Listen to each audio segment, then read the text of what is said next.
people? Welcome back to FMall. It's me, your host Anwar, with my co-host Kilogram. I don't know if you can see him, but he is sitting here. I promise it is not my imaginary friend. I do have a couple of those, but that's none of your business. Anyhow, if this is your first time here, FMall is on one hand a nod to the James Baldwin quote you saw on the intro, but on the other hand, it is my commitment to keep you no longer than 15 minutes. We're going to talk about some stuff happening in DC, talk about some stuff happening here in Nevada where I live, and hopefully I can make you a little smarter in less than 15 minutes. So let's get to it, shall we? Last episode, I talked about my Las Vegas Aces winning the WNBA championship. And last weekend, they had their championship parade, and I was there. The coolest, most tragic thing happened to me, y'all. So they're coming back and forth down the red carpet, right? So Cheyenne Parker Tyus is coming down the red carpet, y'all. And I have my phone and I'm recording. And so I see her grabbing, like people are reaching their phones out and she's grabbing them and like taking pictures. So I have my phone, I set it to record and I just reach it out, right? And I'm thinking she's going to walk past it. She grabs my phone. I'm like, oh my goodness, I'm going to get a picture with Cheyenne Parker Tyus. So I yell, it's already recording. But she couldn't hear me. So she brings the camera down and hits the button to take a picture, which stops the recording. So there is a video. It's like 7 seconds. And it's me. You see the sky. You see it come down in front of Cheyenne Parker Tyus. You see my head, and then it cuts off.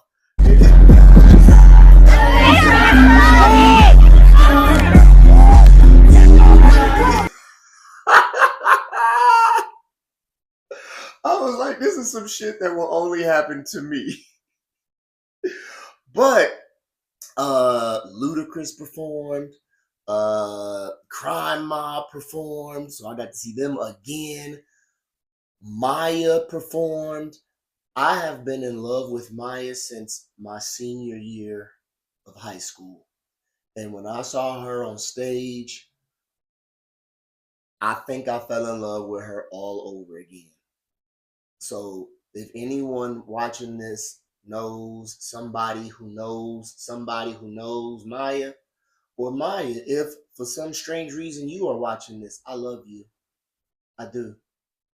I'm a weird individual. All that said, the parade was a blast. I had a great time. I am already looking forward to next season. And I got my seats upgraded. So like I'm almost at center court. I'm still in the second, like the upper bowl. So I'm in the 200s, but my seats are like almost at center court. So it's like still gonna be pretty dope. And I am very excited. Pay the players. I'm talking to you, Adam Silver. I'm talking to you, Kathy Engelbert. Pay the players. They deserve it. They've earned it. Ain't nobody watching for either of you. So pay the players. There. I said it. And it's always fuck Stephen A. Smith from the bottom of my goddamn heart. Let's move on, shall we? In DC, we are in our third week of a federal government shutdown. We are actually approaching the record for longest shutdown ever, or at least in U.S. history. The previous record for longest shutdown in U.S. history, also held by one Donald Trump. Imagine that. Now, I'm not saying that correlation equals causation, but in case you haven't been paying attention, it's becoming more and more clear that this dude is not a leader at all. I mean, he really isn't. I'm just saying. The pumpkin on Pennsylvania Ave is a fucking clown. And anyone paying attention already knew that. But Sometimes you still got to say it out loud for those who haven't gotten it yet. I've said time and time again. That's yours, motherfucking punk ass friend.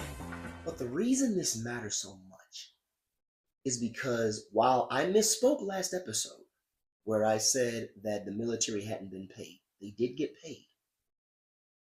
So while I misspoke there, they are at risk of not getting paid at the end of this month. Recipients of food benefits are at risk of not being able to feed their families at the end of this month. You still have the issue with veterans not receiving their benefits. Social Security recipients are at risk of not receiving their benefits. And I want you to remember that the federal government is shut down right now because congressional Republicans want to take health care away from more Americans so that they can give more money to billionaires in tax breaks. This is also happening because they don't want to release the Epstein files. I say that part because someone will argue about it if I don't mention it. Although the reality is, all the drama around the Epstein files is a smokescreen because Republicans in Congress want to take health care away from more Americans in order to give more money to billionaires in tax breaks. That's what it is. The end. And those of you who voted for this, stop getting on social media posting, I voted for him, but I didn't vote for this. Yes, you did. Yes, you did. Because he told you he was going to do this shit. We told you he was going to do this shit. And it was all because you didn't want to vote for that black woman. Try and sell your story to somebody else because I ain't buying it. Get fucked. Man, I didn't know I was that damn upset. I feel better now, though. Let's move on, shall we? So here in Nevada, I've already talked about Joe Lombardo seeking a second term and being impossible to find with the exception of his fundraising events. Homeownership is almost unattainable because corporate developers buy up all the houses here. Senate Bill 391 would have put a cap on how many houses corporations could buy. By putting a cap on how many houses corporations could buy, you open up more opportunities for Nevadans to become homeowners. What did Governor Joe Lombardo do? He urged the Republicans to vote no on it, and he killed it. Because when it comes to you, a hardworking Nevadan, owning a home, he does not care. That doesn't line his pockets. The money from them corporate buyers and corporate developers does. You'd think, since he doesn't want to make it easier for people to own homes, that he would make it easier for people to rent. No.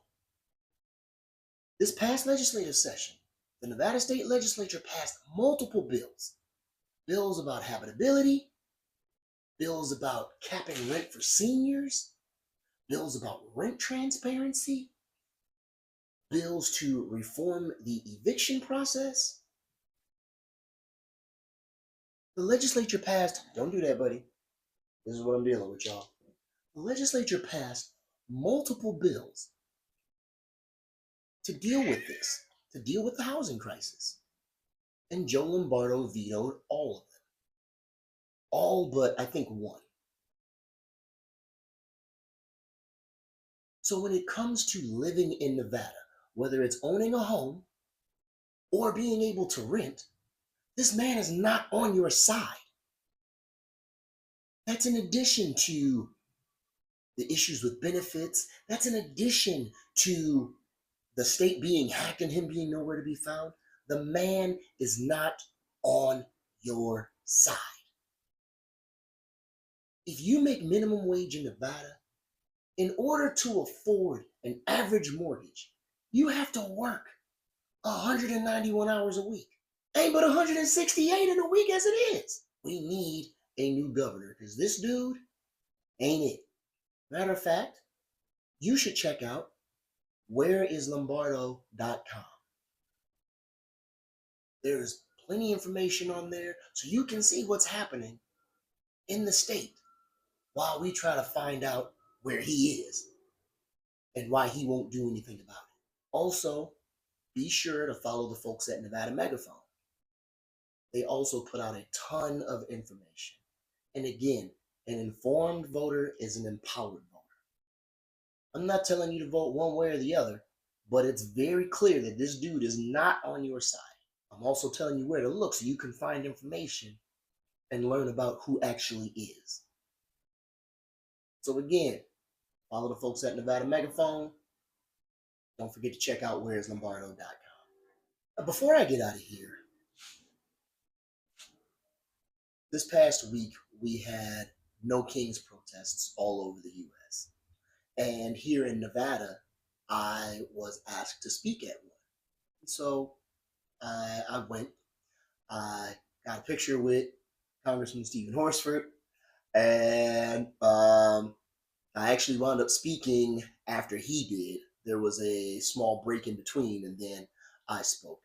And one of the things that irks me, if I'm going to be really honest, one of the things that irks me is the emphasis on the word peaceful. Now, look, demonstrations are good. Demonstrations are necessary. Not everybody is ready for an actual protest. Not everybody is ready for direct action. So demonstrations are good. But it irks me because every time someone sets up a protest, they harp in their advertisement about it's peaceful, as if people show up ready to tear shit up. Nobody is showing up to your protest ready to riot. At least not anybody on your side. Stop saying that shit. It's almost like screaming, hey, we're here, and even if you show up to kick us in the mouth, we'll keep smiling. Stop doing that. It's okay to say, hey, we're hosting a protest, we'll be there. But stop begging for permission to make your voice heard by saying, oh, it's peaceful, oh, it's peaceful. That's fucking annoying. Say the shit with your chest. I've been to a few different protests, and there's always somebody, and they've got a megaphone or a microphone, and they're talking, and they want to be all flowery, and they want to use these big $50 words that they don't need to use. Mind you, I know $50 words. I read a lot of books. I like $50 words. But in situations like these, we don't need that. Like I said before, most people don't know what either side is talking about. The other side is winning because people can put what they're saying to a beat. You don't know one person that can actually tell you what Make America Great Again means, aside from racist undertones. But they keep saying it. They buy the Bible. They wear the goofy ass hat. They bought those stupid ass sneakers. Meanwhile, on this side, people, and Bernie Sanders, God bless him, but we have to fight the oligarchy. Most people don't know what the fuck oligarchy is. Most people heard oligarchy and said, oligarchy? What the fuck wrong with oligarchy? Shit, I ate at the oligarchy last week. I love the breadsticks. Bad joke, but very true. Again, demonstrations are great. Rallies are wonderful. Protests are good. I'm not calling for anybody to riot at all. But it's okay to say we're having a protest and not put the word peaceful in front of it. Because we'll say we're having a peaceful protest and then talk about getting into good trouble. And I really hate y'all co-opting that phrase. Because ain't nobody getting in no trouble. And that's okay. That's okay. But let's stop positioning ourselves as lambs when lions are what this time calls for. With that, it's time for me to get out of here, y'all. So one last reminder, follow the folks at Nevada Megaphone. Check out whereslombardo.com. Till next time, drink your water, brush your tongue, watch your goddamn mouth. I'm Anwar. Y'all be cool.